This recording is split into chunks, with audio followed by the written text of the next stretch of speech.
اللهم صل وسلم على سيدنا محمد وعلى آل سيدنا محمد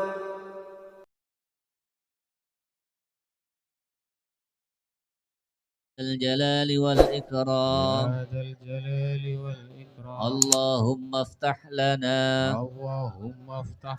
حكمتك وانشر علينا رحمتك يا ذا الجلال والإكرام يا ربي بالمصطفى بلغ مقاصدنا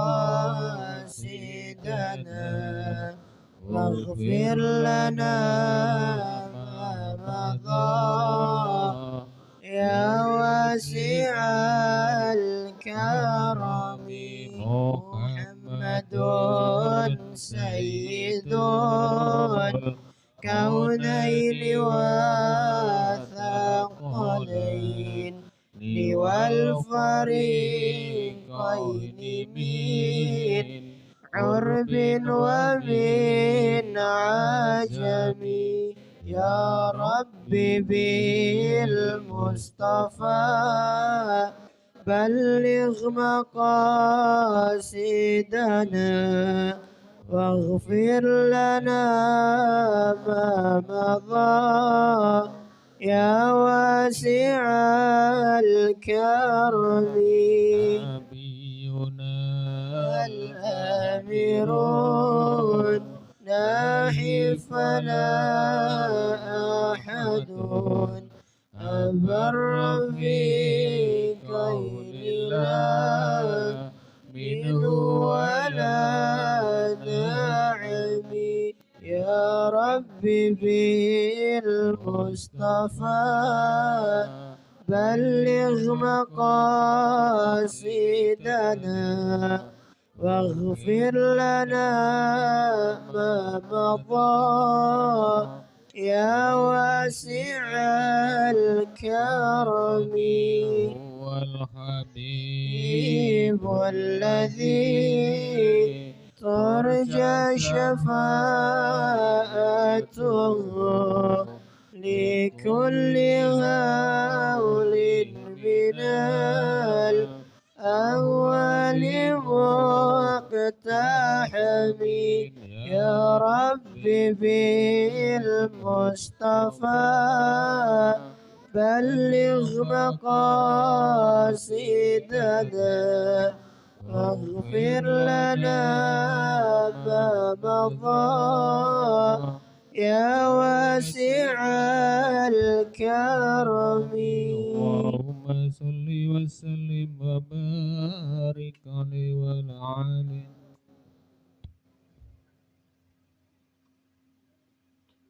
Assalamualaikum warahmatullahi wabarakatuh.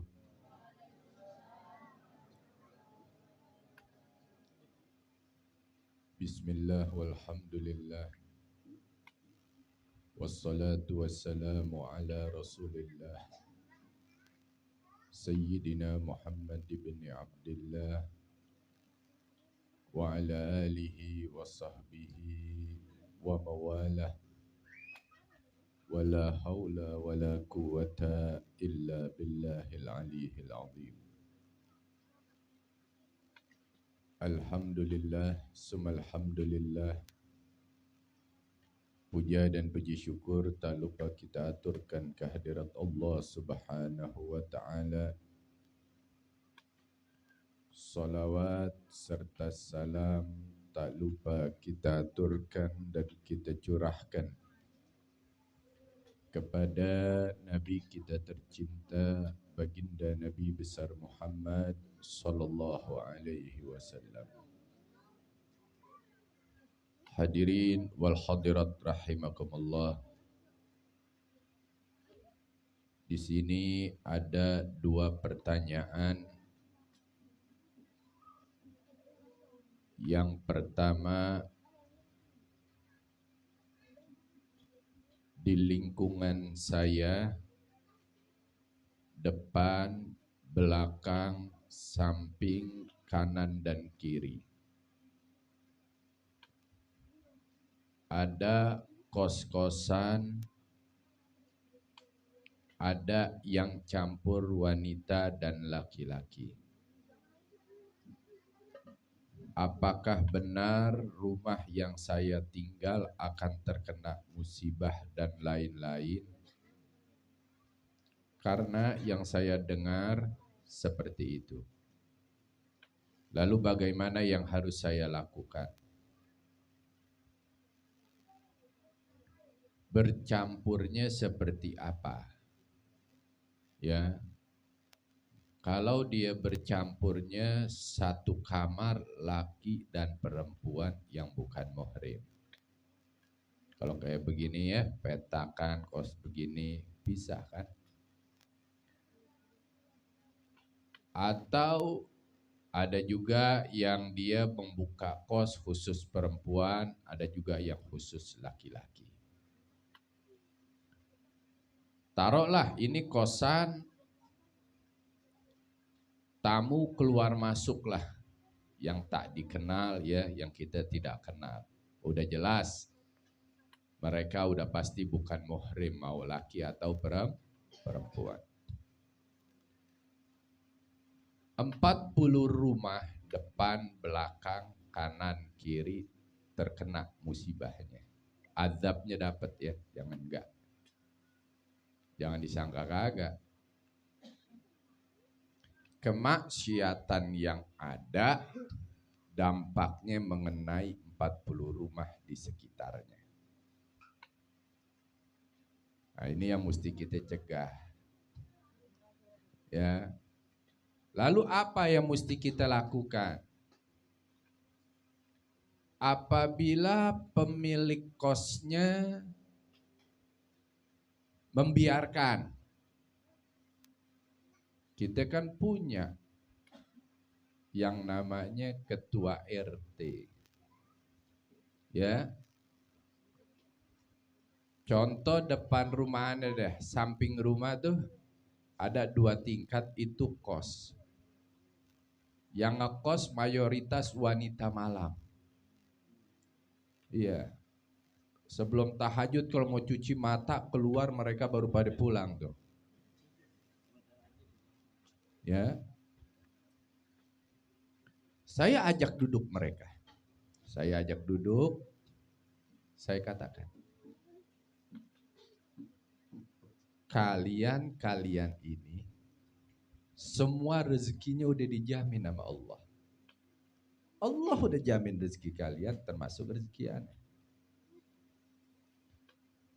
Jangan pernahlah kita buat rezeki kita menjadi rezeki yang haram dan tidak ada keberkahan. Yang kedua, saya katakan kepada mereka, saya tidak dapat memberikan uang, memberikan pekerjaan, atau menjamin rezeki Anda. Yang ketiga, apabila kalian ingin maksiat, maksiat di luar. Ya. Ingin bekerja yang haram, kerjaan Anda di luar. Masuk kampung Menteng Atas, engkau masuk ke dalam kosan, tidak ada kemaksiatan. Mereka setuju. Lewat apa? Pendekatan. Kita emang bisa jamin rezeki mereka. Nah, kalau kita orang kaya enak, berhenti lo melacur. Nih, gue modalin nih. Enak gak? Iya, modalnya 500.000 doang mahar. Aduh, kacau. Ya, bisa ya ikhwan. Kita harus perjuangkan itu, ya. Nah, itulah yang Al-Faqir perjuangkan di kosan sebelah rumah Al-Faqir. Oh dekat dari majelis taklim, majelis kena balanya ya kawan. Jangan sangka kagak, semua yang kena semua yang ada satu majelis. Oh masjid dekat, diam pengurus masjidnya, diam jamaah di masjid, diam guru yang di masjid. Semua kena balanya kalau nggak ada tindakan untuk tempat-tempat pelacuran. Tempat-tempat kemaksiatan. Ya kalau namanya kos, udah dimasukin yang ngekos perempuan, masuk laki yang bukan muhrim, udah pasti maksiat. Makanya Imam Haddad menceritakan ada dua ulama, yang satu ahli zikir, ahli solawat, ahli ibadah, luar biasa. Sehari semalam puluhan ribu kali dia sujud kepada Allah. Suatu saat dia berdoa, ya Rabb, sudah betapa mulianya, betapa muliakah aku di sisimu, kedekatanku denganmu ya Rabb. Tunjukkanlah kepadaku. Maka Allah Subhanahu wa taala katakan, hei, sujudmu, ibadahmu, zikirmu masih di bawah seorang ulama yang ada di dalam kampungmu. Kamu ini di dalam satu kampung ada dua ulama. Kamu masih di bawah dia. Begitu dia dengar khabar seperti itu, dia cari tahu nih ulama seperti apa sih yang dibilang magomnya, kedudukannya lebih tinggi dari dia. Begitu cari tahu, hari demi hari dia nggak dapetin. Dia duduk di satu warung ya kawan. Dia duduk di satu warung. Selagi dia duduk, warung itu milik seorang mantan pekerja malam.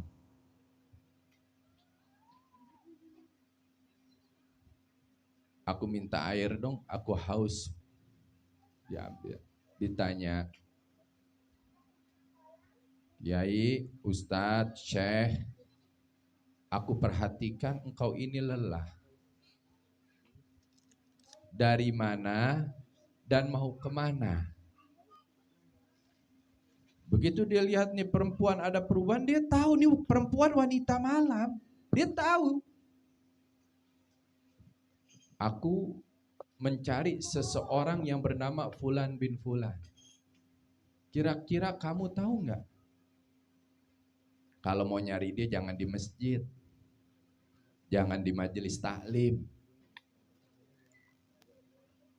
Kamu tahu? Iya aku tahu. Di mana aku bisa dapatkan? No, di gudang perjudian dan di gudang pelacuran.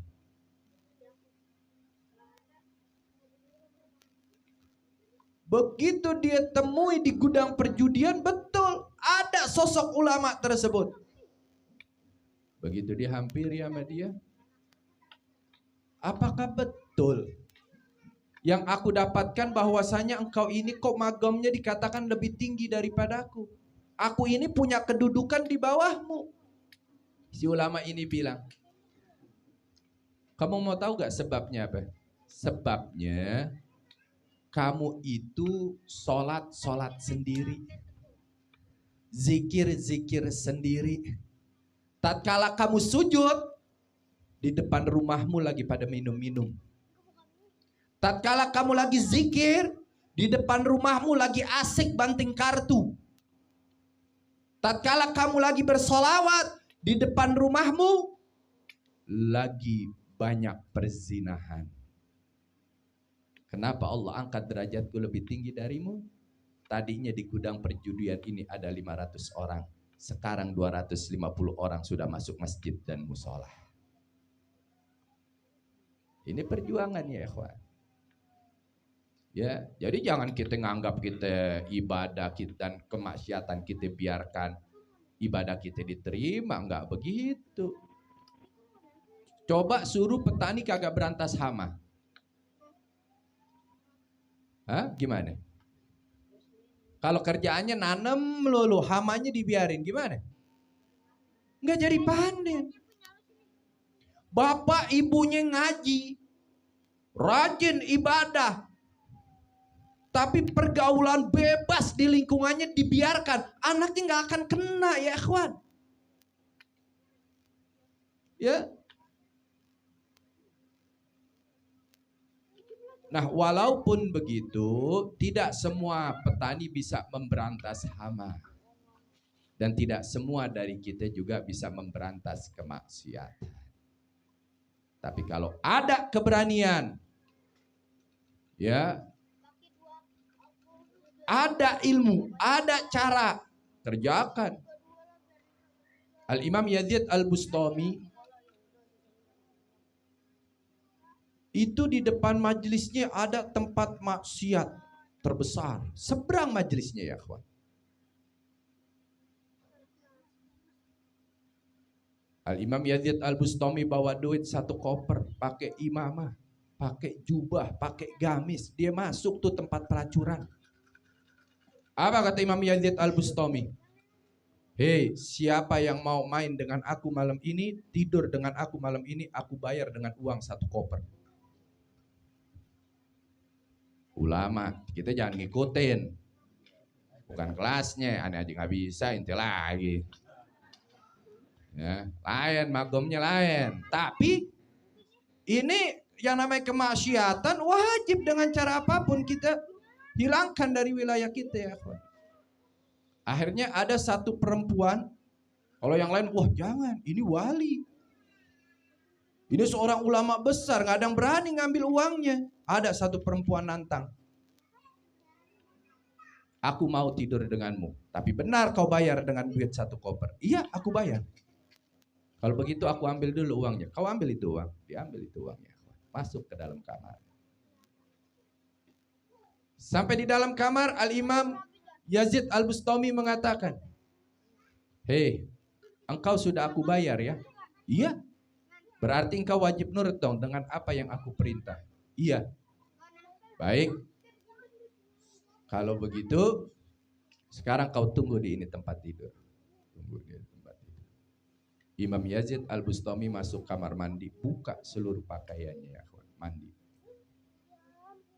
Kelar, Imam Yazid Al-Bustami keluar dan bilang, ini wanita, buka seluruh pakaianmu di depanku. Dibuka ya. Sekarang kau mandi, mandi wajib. Masuk mandi wajib ya. Mandi wajib, keluar. Kata Imam Yazid Al-Bustami, sebelum kau tidur denganku, kau pakai aku punya gamis. Dipakai gamisnya. Gamis Imam Yazid Al-Bustami dipakai amini wanita. Begitu udah dipakai, kau pakai ridaku untuk menutupi kepalamu. Dijadiin jilbab. Imam Yazid Al-Bustami telanjang bulat ya kawan. Makanya dia bilang jangan ngikut, nggak bisa loh pada. Ngaco urusannya. Ya. Dipakai. Bagaimana ya Imam? Sudahkah aku bisa tidur denganmu? Tunggu, sekarang kau ngaca. Begitu si wanita itu ngaca, Imam Yazid Al-Bustami berdoa, ya Allah, aku hanya bisa merubah zahirnya, rubahlah batinnya. Artinya apa? Zahirnya auratnya udah ditutupin sama Imam Yazid Al-Bustami, tapi batinnya nggak bisa. Itu hakmu ya Allah. Begitu si wanita itu melihat kepada kaca, dia menangis, bertaubat kepada Allah Subhanahu wa taala. Keluar dari kamar, seluruh pelacur taubat melihat si wanita itu yang tadinya diskotik jadi majelis taklim. Itu perjuangan. Ya, artinya dengan macam-macam cara ya.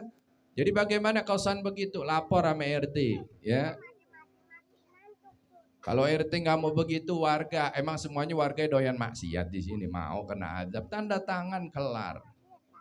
Ya, di tiap tempat ada aturan. Kita punya kampung mesti ada aturan. Jangan sampai kita nggak punya aturan. Tinggal kasih silahkan. Kamu pekerja malam, kamu kerja di luar, maksiat di luar, masuk ke sini nggak ada kemaksiatan di ini tempat. Kalau nggak setuju, silahkan keluar dari kampung ini. Selesai ya Pak. Ya, gampang. Yang kedua, saya sering melihat wanita berpakaian syar'i sampai baju panjang ke jalanan. Waduh, kayak baju pengantin. Ya. Dan terlihat hanya mata saja karena pakai cadar. Bagaimana hukumnya untuk melakukan sholat dan masuk ke masjid sementara bajunya sampai menutup kaki dan jalanan? Mungkin bisa aja terkena kotoran atau lainnya. Dan bukannya untuk sholat jidatnya harus terlihat sedikit untuk sujud. Saya mau niat pakai baju syar'i jadi ragu Habib, jangan ragu-ragu. Ya, baju syar'i kita pakai mau sholat ya ganti, tapi bajunya jangan berlebihan sampai nyentuh jalan, ya, sampai kaki aja. Kedua, jidat harus terlihat 3 jari nih. Ini mesti terlihat nih. Ya, perempuan ngukurnya boleh gak sholat pakai jilbab syar'i? Omrong boleh, hitung 3. Ya, nih yang harus terlihat. Ya. Kedua, telapak tangan terlihat. Telapak tangan nih. Nih perut telapak tangan terlihat nih. Ya, tatkala kita takbir. Ya, lalu baju syar'inya bagaimana? Jangan sampai nyentuh tanah, ya. Nah, yang dingerikan yang itu tuh. Tadi ntar gimana kalau kena air, ya. Namanya di jalan, air itu ternyata ada kotorannya, ya. Apa bekas kencing binatang di situ bercampur atau apanya atau bagaimana. Nah, ini mesti kita jaga apalagi tatkala kita masuk ke tempat-tempat ibadah khususnya ke dalam masjid, ya. Tapi kalau kita pakai itu jangan paksakan sholat juga pakai itu, jangan, ganti yang mau kena. Makanya kemana-mana bawa mau kena. Ya, wah jalan jam segini nih, sana asar, pakai mau kena, bawa, ya, ganti. Ya, jadi bagaimana? Tidak diharuskan memakai pakaian syar'i sampai nyentuh ke jalan, nggak ada. Yang ada besok-besok intinya kalau diharuskan intinya nyalain tuh pakaian, kenapa keserimpet melulu? Betul nggak? Iya, yang ada keserimpet melulu urusannya, ya nggak? Jatuhlah, bukan tuh jidat sujud, tuh jidat kejedot. Alhamdulillah min dzalik, ya. Cukup, ya. Sampai kaki. Kakinya bagaimana, Beb? Lakbanin kalau susah amat pakai kaos kaki. Gampang nggak? Gampang, iya. Ya, jangan dibikin ribet. Islam sangat memudahkan kita. Ya, yang ribet tuh kitanya. Ribet karena males, karena kagak mau. Ya. Nah, yang mau pakai cadar, nggak apa-apa. Tapi ingat, jaga juga, ya. Kita kalau udah pakai cadar, masya Allah banyak ya, ikhwan. Jangan kita naik ojek sama laki-laki yang bukan muhrimnya, ya. Hati-hati juga, jalan ke pasar tawar menawar sama laki-laki yang bukan muhrimnya. Ya, ada gak tuh begitu? Wah, lu pakai cadar. Kalau yang begitu pakai cadar suruh bawa pedang. Jadi lu ninja Hattori. Ya, ya, ya. Jadi kalau udah begitu, kita mesti lebih mengutamakan aturan di dalam syariat. Tapi antum udah bisa nutup aurat seperti ini udah bagus, ya. Tinggal nanti tingkatin pelan-pelan. Udah mampu pakai cadar boleh, mampu bawa pedang boleh. Tapi bawanya garpu aja sama sendok makan Indomie, enak. Ya, nggak apa-apa, ya. Pakai. ya diajarkan Rasulullah. Tapi apaan waktunya? Begitu kita betul-betul sudah ada kemampuan. Begini antum udah afdol, udah bagus, bisa nutup aurat antum, tapi jangan di majelis doang, ya. Ke pasar kagak, ke mall kagak, ke jalan kagak. Tunjukkan, ya. Kita jangan malu, tunjukin, ya. Kami muslim, ini pakaian kami, ya. Ini adalah pakaian istimewa kami. Tunjukkan, ya. Kalau ada orang bilang, oh negara ini bukan negara daripada negara yang bersyariat Islam. Ya emang ini bukan negara yang bersyariat Islam, ini kan juga bukan negara setan. Betul gak? Iya. Balikin, emang bener, tapi ini negara juga bukan negara setan. Ya. Ada supir angkot ngelihat wanita ya, pakai pakaian celana pendek, dia nafsu, dibelokin tuh mobil, tuh perempuan diperkosa, jadikan tuh setan. Ya, iya, negara kita negara beragama, ada Islam, ada Nasrani, ada Buddha, ada Hindu, ada Kristen. Mereka punya aturan masing-masing. Biarkan hak mereka menghidupkan aturan mereka, menghidupkan hukum mereka, menghidupkan pakaian mereka. Nggak boleh negara melarang. Ya, biar pada swing yang larang dah. Setruk buru-buru, susah matinya. Iya, enak yang begitu kalau susah matinya udah Allah azab udah dunia akhirat ya. Ya mudah-mudahan ini manfaat buat kita. Ingat 3 jidat kelihatan ya. Walaupun sholat pakai jilbab syar'i. Boleh jilbab syar'i ya. Ukur 3 ya. Telapak tangan terlihat ya. Mudah-mudahan Allah berkahi kita semua. Allah ijabah apa yang jadi niat dan hajat tujuan kita. Allah ampuni seluruh dosa dan kesalahan kita. Rabbi fanfa'na bi barakatihim wahdinal hasna bi hurmatihim wa aminna fit tariqatihim wa mu'afati minal fitani wa sallallahu ala sayyidina Muhammadin nabiyil ummi wa ala alihi wa sahbihi wa barik wasallam walhamdulillahi rabbil alamin wal afu minkum wassalamu alaikum warahmatullahi wabarakatuh.